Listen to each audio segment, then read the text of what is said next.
Salut, c'est Hugo, j'espère que vous allez bien. On est parti pour un live assez particulier. Vous connaissez sûrement notre chaîne Twitch Hugo Décrypte. Régulièrement, on fait des lives sur l'actualité, on suit des événements en direct ou autre. Aujourd'hui, la situation est un peu différente puisque ça fait maintenant plusieurs mois sur la chaîne, si ce n'est en fait depuis le début de la crise, qu'on évoque le problème très important que vivent les étudiants au quotidien, et pas que les étudiants d'ailleurs, aussi les jeunes, on va en parler tout à l'heure. Ce problème-là, logiquement, il nécessite des réponses. Nous, de notre côté, on a fait le plus possible ces derniers jours pour essayer d'alerter sur la situation que vivent beaucoup d'entre vous. Il y a eu notamment cette vidéo qu'on a diffusée, on va revenir dessus, qui a fait plus de 7 millions de vues et qui a eu pour objectif simplement de faire émerger, disons, le plus possible ce sujet. Et donc, pour en parler aujourd'hui, essayer d'obtenir des réponses sur le sujet, je suis avec vous, Frédéric Vidal. Bonjour. Bonjour. Merci beaucoup déjà d'avoir accepté ce format et cette interview, cet échange qui me paraissait assez important étant donné l'ampleur du sujet et de la gravité tout simplement du sujet. L'objectif, c'est très simple, avoir des réponses et pouvoir répondre très concrètement à des sujets cruciaux qui concernent les jeunes au quotidien. On va parler de santé mentale, on va parler de décrochage, on va parler de cours en ligne, d'économie, parce que c'est aussi un sujet qui traverse beaucoup de jeunes, ou encore de Parcoursup, puisque c'est aussi quelque chose sur lequel vous travaillez, et il y a aussi des lycéens qui nous regardent en ce moment, donc ça a du sens d'en parler. Vous êtes ministre de l'Enseignement supérieur, de l'innovation et de la recherche, si on prend le terme exact, et pourtant les étudiants ont aujourd'hui le sentiment que vous n'êtes pas présente, si bien que est né sur les réseaux sociaux un hashtag que vous avez très sûrement vu, notamment sur Twitter, le hashtag étudiant fantôme. Le Huffington Post, dans un article publié aujourd'hui, a titré, on peut le voir je pense à l'écran, le titre suivant, Frédéric Vidal, une ministre aussi fantôme que ses étudiants. Question très simple, est-ce que vous avez aujourd'hui le sentiment d'être à la hauteur de cette crise ? Alors d'abord, évidemment, je suis sur le terrain. Je suis sur le terrain en permanence, et entre 1 et 2 déplacements par semaine, c'était beaucoup plus quand on était hors période de crise. Parce que mon ministère, c'est un ministère d'opérateurs. Il y a les organismes de recherche, il y a les universités. Ce sont des établissements autonomes. Et donc, évidemment, le ministère édicte les grands cadres des politiques publiques. Mais pour moi, ce qui est important, c'est d'être en permanence sur le terrain, d'aller voir les gens, d'aller voir comment ça se passe, d'aller voir si les mesures qui sont prises arrivent jusqu'au bout, parce que la mise en œuvre, elle se fait grâce au personnel dans les établissements, les CROUS. Et justement, sur ces mesures, est-ce qu'elles ont été à la hauteur de la crise, pour l'instant, selon vous ? On a pris la mesure de cette crise bien avant que ça devienne un fait d'actualité. En réalité, dès le début du premier confinement, tous les établissements et l'ensemble du ministère, on a tous été en alerte. On savait qu'en France, on n'a pas la culture de l'enseignement à distance. Dans le supérieur, il y avait des expériences qui existaient, il y avait des formations, des disciplines qui avaient l'habitude de le faire, en médecine, en MIAGE, enfin, quelques formations, mais ce n'était pas du tout la règle. Et passer à l'enseignement à distance pendant le premier confinement, on s'est rendu compte de tous les impacts que ça allait avoir. Donc, depuis ce premier confinement, les choses ont beaucoup progressé. Alors, évidemment, pas assez, Est-ce que les mesures sont venues assez rapidement ? On va en reparler des mesures plus en détail, on va prendre le temps de traiter les différents sujets, mais il y a un sentiment assez important chez beaucoup de jeunes, et je parle en connaissance de cause, dans le sens où j'ai reçu des milliers de témoignages allant dans ce sens-là, qui disent qu'il y a eu des mesures annoncées, on va en reparler en détail sur le chèque psy récemment, sur les repas à 1 euro, etc. Mais il y a eu aussi un retour de gens qui se disent, mais attendez, ces mesures-là, elles vont dans le bon sens, elles ne sont pas suffisantes, et on va en reparler après aux yeux de beaucoup d'étudiants, mais elles vont dans le bon sens. Mais pourquoi les faire en janvier ou février 2021, quand la crise, ça fait maintenant quasiment 1 an qu'elle est présente, et que, comme vous le dites, ce problème pouvait être anticipé ? Parce qu'on a peut-être oublié tout ce qui a été fait aussi pendant le premier confinement. Et ce que je veux dire par là, c'est qu'il y a eu des mesures immédiates qui ont été prises pendant le premier confinement. À la hauteur de l'enjeu ? À la hauteur de ce que l'on voyait émerger comme problème. On ne peut pas anticiper les problèmes que génère cette crise.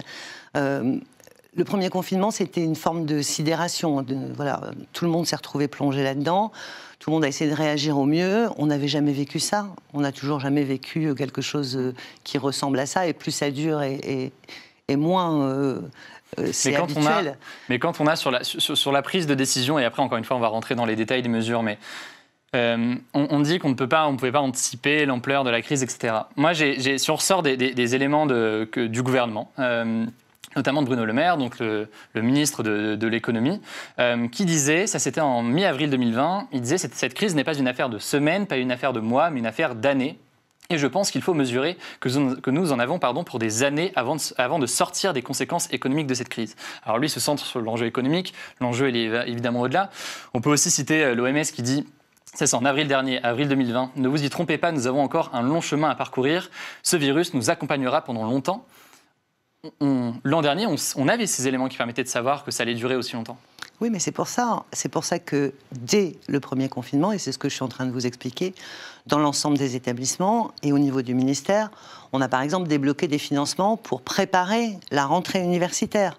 C'est pour ça qu'on a annoncé, c'est pour ça qu'on a mis une aide exceptionnelle pour les étudiants qui avaient perdu leur stage. C'est pour ça qu'on a anticipé toutes les questions d'apprentissage et qu'on a mis en place le fait de ce soutien à l'apprentissage qui nous a permis d'avoir autant d'apprentis cette année que l'an dernier. L'alternance, c'est à la fois évidemment le pré-bac, mais aussi le post-bac. On a énormément d'étudiants qui bénéficient de ces contrats d'alternance et d'apprentissage. Il fallait qu'on sécurise ça. La difficulté sur les campus, c'était que on n'avait pas forcément beaucoup de clusters, mais que quand on en avait, on découvrait énormément de gens asymptomatiques. Et pas seulement dans le groupe de TD ou l'amphi de l'étudiant, mais bien au-delà, parmi ses copains, etc. Et donc la difficulté, c'était qu'on n'arrivait pas à faire du suivi. C'est différent dans un collège et dans un lycée. Enfin, vous avez fréquenté à la fois un lycée et puis un campus d'enseignement supérieur. Les choses sont différentes. Au lycée, vous arrivez, vous avez votre salle de classe, vous vous asseyez, vous avez cours toute la journée. On pourrait rétorquer qu'au collège ou au lycée, tous les jours, enfin, pour l'immense majorité des jeunes qui vont au collège ou au lycée, ils vont à la cantine, ils se retrouvent dans un espace où chacun va enlever leur masque pour aller manger, et c'est bien normal, mais typiquement à l'université, c'est pas quelque chose qu'on a autant. On a des cafétérias où des gens peuvent aller se restaurer, c'est des choses qui existent, des restaurants universitaires, etc. Mais ça pose quand même la question de... Certes, les étudiants ont sûrement un cadre, comme vous dites, qui fait qu'il y a peut-être plus de brassage que dans le cadre des collèges ou des lycées.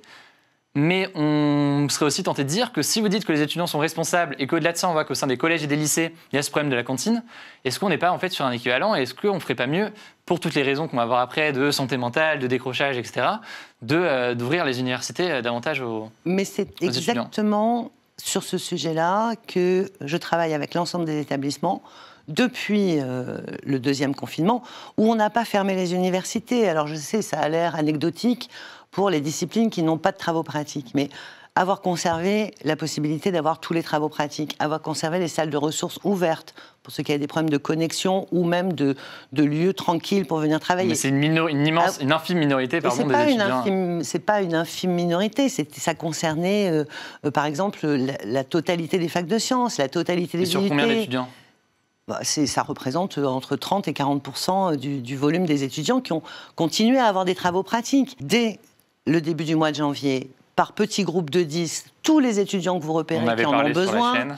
Après, on a dit tous les premières années, parce que c'était quand même eux qui n'avaient pas pu créer, justement, on va en reparler sûrement, le lien social, ils ne s'étaient pas fait de groupe d'amis. Et là, c'est 20% de retour, c'est ce qu'a annoncé le président de la République. Et là, maintenant, ça concerne tous les niveaux, tous les étudiants. Alors, comment ça marche ? Juste pour être sûr et être certain que tout le monde soit au courant du fonctionnement de cette mesure qui, donc, a été annoncée par le président de la République, et vous étiez présente aussi à l'université Paris-Saclay il y a quelques semaines. Retour 20% de retour en présentiel, donc ça veut dire l'équivalent d'une journée par semaine pour tous les étudiants. À la fin de la semaine du 25 janvier, on avait 66% des établissements qui avaient commencé à faire revenir leurs étudiants. On était à 80%. On est à 80% aujourd'hui et on sera à 100% la semaine prochaine. Moi, si on me dit, je me mets à la place d'un étudiant, c'est des échos qu'on a beaucoup eus, il y a des étudiants qui disent si j'ai cours à nouveau 5 jours par semaine, la solution est claire, si jamais j'étais chez moi, je reprends un appartement, je retourne sur mon campus et je vais étudier. Mais là, on est dans une situation où je reviens un jour par semaine, donc le lundi, le mardi, le mercredi, n'importe, et je dois en fait m'organiser pour être présent parfois dans une ville qui est différente de celle dans laquelle j'habite aujourd'hui, pour une journée. Ce qui engendre des coûts de loyer, parce qu'on ne va pas payer un loyer pour une journée, ce qui engendre des coûts de transport si jamais j'habite et que je dois prendre le train tout le temps pour faire l'aller-retour. Donc ça soulève ce problème-là. Comment est-ce que vous comptez l'adresser ? Et la question aussi qui se pose là, c'est du coup, est-ce que la solution est pour aussi amplifier cet impact du retour en présentiel, ne serait pas de faire davantage de jours que seulement un jour par semaine? Alors, les problèmes que ça engendre, évidemment, vous imaginez bien que, là encore, je ne les découvre pas aujourd'hui. Et donc, c'est pour ça que c'est très clair. De toutes les façons, l'ensemble des cours continue à être donné à distance. La question de... j'ai quand même envie de revenir, mais j'ai un problème de coût de transport, etc. On travaille avec les régions de façon... Parce que les transports, hein, c'est les régions qui peuvent donner de la gratuité, etc. Donc, on travaille avec les régions pour que, justement, il puisse y avoir... une solution soit apportée. Et d'ailleurs, les régions, de ce point de vue-là, et je tiens à le dire, hein, elles sont partantes, on travaille bien avec elles. L'idée serait de faire quoi? Une gratuité pour les étudiants du transport dans cette période? On est sur une gratuité où on est sur un euro symbolique. Enfin, voilà, on est en train vraiment de monter, pour bien creuser là-dessus, parce que c'est une question qui se pose là, dès la semaine prochaine pour les étudiants. Nouvelle-Aquitaine, par exemple, c'est fait. Enfin, voilà, Et donc, c'est quelque chose qui, pour bien comprendre pour les étudiants qui sont dans cette situation, ils peuvent espérer dans les prochains jours recevoir une aide pour le transport dans cette situation-là. Oui, parce qu'on sait que c'est compliqué pour certains étudiants. Une dernière question peut-être là-dessus. Il y a la question en ce moment d'un 3e confinement. C'est une question qui est beaucoup dans l'actualité. On a pensé pendant quelque temps mais aussi via les paroles du gouvernement, qu'il y aura un reconfinement très bientôt. Au final, mais il semble que c'est la dernière solution si vraiment plus rien ne fonctionne et que les mesures actuelles ne fonctionnent pas. Question très simple, en cas de reconfinement dans les jours ou dans les semaines qui viennent, est-ce qu'à minima, tout simplement, ce retour en présentiel 20% du temps sera conservé? Il sera conservé tant que les écoles seront ouvertes. Voilà. Pour l'instant, donc, si je résume ce que vous avez dit, s'il y a une fermeture des collèges et des lycées, il y aura une fermeture des universités. Alors, ce sera la situation vraiment la pire. Hein. La pire. Et si on reste, si les écoles et les collèges et les lycées restent ouverts, est-ce qu'on peut imaginer qu'on ait davantage au cours du semestre que 20% du temps en présentiel au sein de l'université? En fait, vraiment, il faut qu'on regarde ce qui se passe. Et l'idée, hein, c'est qu'il y a plusieurs types de jauges, hein, si je puis dire. Donc, c'est 20% du temps, mais c'est aussi la jauge en fonction de la superficie, du nombre de mètres carrés, etc. Et moi, j'ai les présidents d'université toutes les semaines et je leur ai dit, vous respectez la jauge de 20% et vous l'adaptez en fonction de vos locaux et en fonction de la réalité du nombre d'étudiants qui reviennent.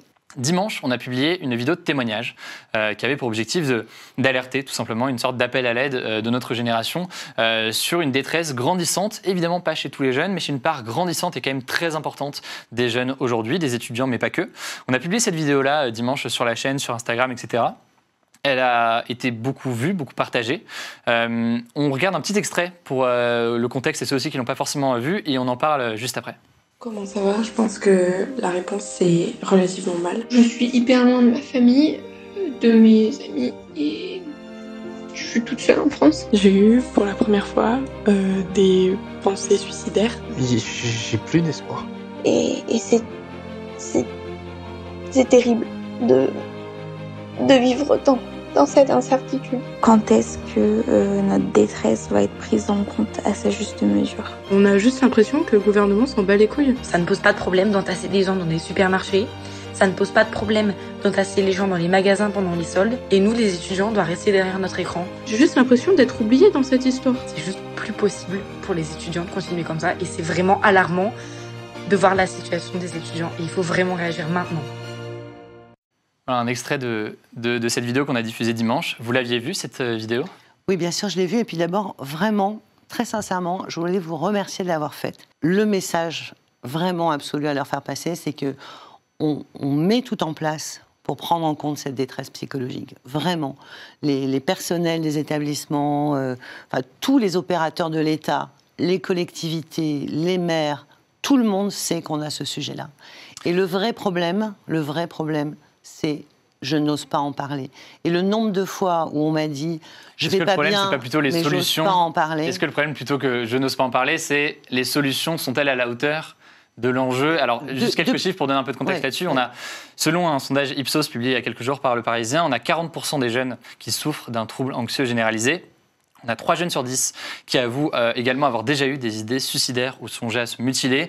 Dans le même sens, il y a aussi cette étude de Santé publique France qui va dans le même sens, qui montre cette détresse très importante d'une part grandissante des jeunes. Est-ce que ce n'est pas déjà un aveu d'échec dramatique que de se retrouver dans une situation où on doit répondre à une détresse mentale aussi massive des jeunes aujourd'hui ?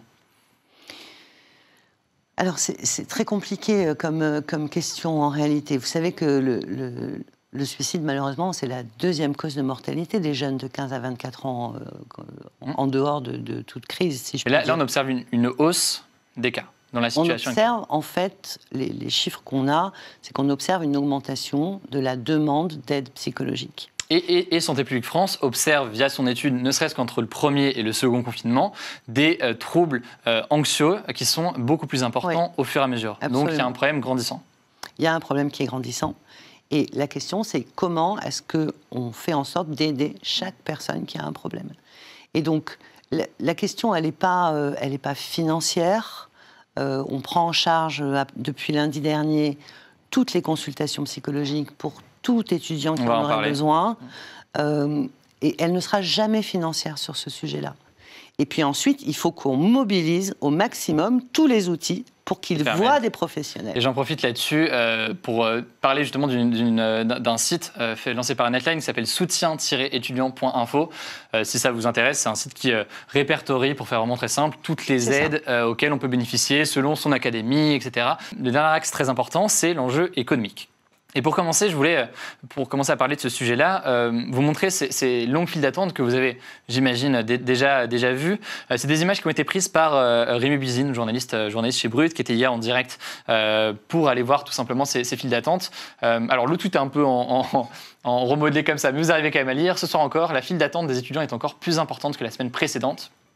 Donc ça, on est à Paris, et c'est l'organisation... C'est l'organisation Linky qui vient en aide via des distributions alimentaires à ce problème crucial qui est que beaucoup de jeunes aujourd'hui n'arrivent pas à se nourrir dans la situation actuelle. Ils sont obligés de faire la queue pendant longtemps parfois pour récupérer de quoi se nourrir dans les prochains jours.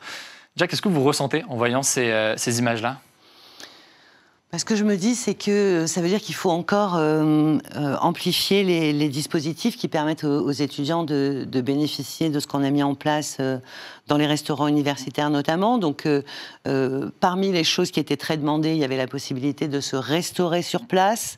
Donc, ces choses faites, voilà, l'arbitrage a été pris.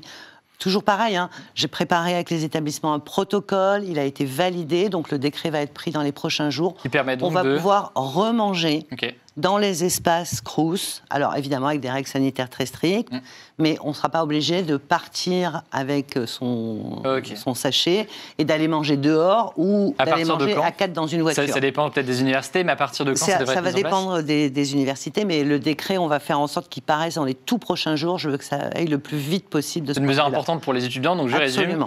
Pour les restaurants universitaires qui existent aujourd'hui en France, il va y avoir une réouverture dans les jours à venir de ces restaurants universitaires, non pas seulement pour aller retirer de la nourriture comme c'était déjà le cas ces derniers jours, mais au-delà de ça, pour pouvoir se restaurer directement sur place. D'accord. Et on va augmenter aussi les horaires d'ouverture.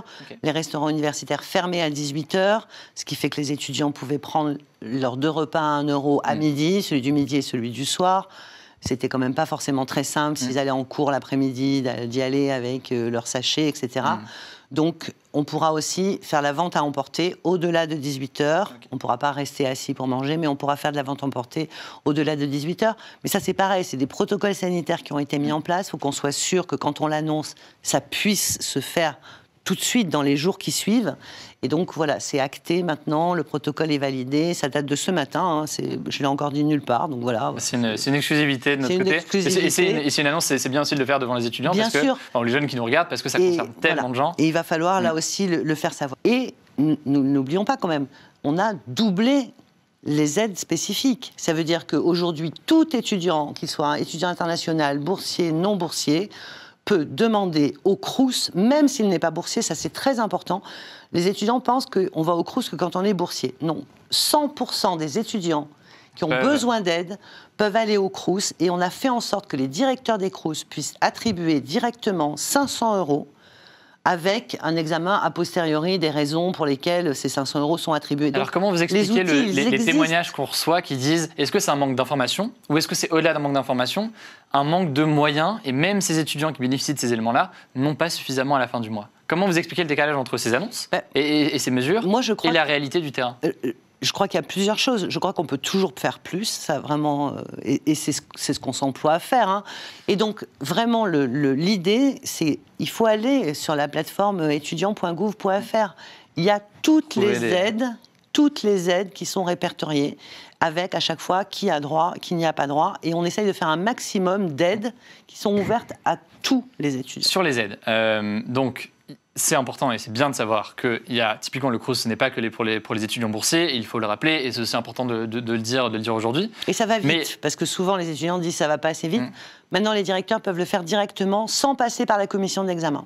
Mais certains disent que ce n'est pas suffisant, ils sont même nombreux à dire que ce n'est pas suffisant.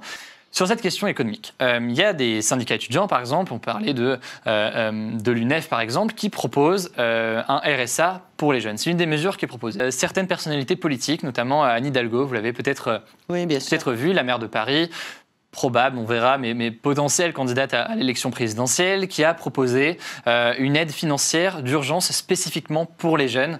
L'ancien président de la République, François Hollande, a proposé quelque chose dans le même sens. Eux proposent quelque chose du montant du RSA, donc aux alentours de 500 € pour tous les jeunes. Pourquoi ne pas mettre en place cette mesure, ne serait-ce que pendant la période de la crise, cette mesure portée par exemple par Anne Hidalgo de 500 € pour tous les jeunes durant cette période qu'on traverse actuellement, pour subvenir et faire face à cette urgence? Bon, j'entends la demande de Madame Hidalgo, mais enfin moi j'adore les gens qui considèrent qu'il n'y a qu'à Faucon et qui tout d'un coup se réveillent et qui en octobre disent les étudiants c'est une catastrophe, les foyers de contamination à Paris c'est les étudiants, et puis qui 6 mois après dit les étudiants il faut leur donner de l'argent. Bon, ça sur la mesure en tant que telle. Je laisse les commentateurs commenter. Le RSA pour les étudiants, ça s'appelle bourse sur critères sociaux. Si vous regardez les conditions aujourd'hui pour avoir un RSA, si vous avez les conditions pour avoir un RSA, vous avez des bourses sur critères sociaux, plus tous les avantages liés au fait que vous avez une carte d'étudiant, les transports, la nourriture, etc. Ouais, okay. Si ce n'est que il y a des étudiants qui ne sont pas boursés, qui ne peuvent pas être boursiers du fait de leur situation, et qui sont en difficulté financière. C'est là qu'on voit qu'il y a la bourse, et il y a les bourses, et c'est important. Mais il y a aussi des personnes qui n'ont pas cette bourse-là, ou même l'ont et sont en difficulté, malgré tout, du fait du contexte actuel. C'est vrai, mais c'est pour ça que l'objectif, ça a été de les aider à la fin du premier confinement, avec une aide de 200 €, de les aider au mois de décembre avec une aide de 150 €. C'est pour ça que l'objectif, ça a été, et on va continuer, de créer des jobs étudiants. Encore une fois, des sujets très importants et qui méritent d'être évoqués, et j'espère aussi avoir, avec cet échange... On a eu des annonces qui ont été faites, du coup, que vous venez de faire, concernant la réouverture des restaurants universitaires pour pouvoir tout simplement déjeuner ou dîner au sein de ces restaurants universitaires, ce qui n'était pas le cas jusqu'ici. C'est quand même une annonce assez importante pour les étudiants. On travaille sur les stages aussi. Pour tous ceux qui nous écoutent, je sais que le problème là qui est devant nous, dans les semaines qui viennent, c'est la question des stages. Et je vois, parce que je vois beaucoup plus de mails qu'habituellement pour... Absolument, on y travaille avec la ministre du Travail.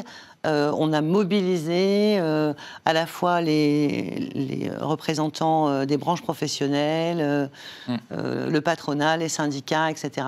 On le sait, on y pense, on s'en occupe, il y aura des annonces prochainement.